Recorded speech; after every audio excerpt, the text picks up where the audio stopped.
Hello guys, welcome back to this channel. In this today's tutorial, I'm going to show you how you can stop automatic emoji on Discord. Okay, let's get into it guys. First of all, you can open up your Discord application from your PC or from your mobile phone. And then you're going to go to the Discord setting. You can open up user settings right here, and then you're going to go to the chat menu. Okay, it's right here, and then you're going to scroll down until you find the emoji option. And here, as you can see, this feature guys automatically convert emoticons in your messages to emoji.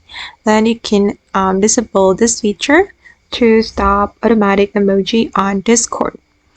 So when you type this emoticons, the Discord will convert it to like this, the smile emoji.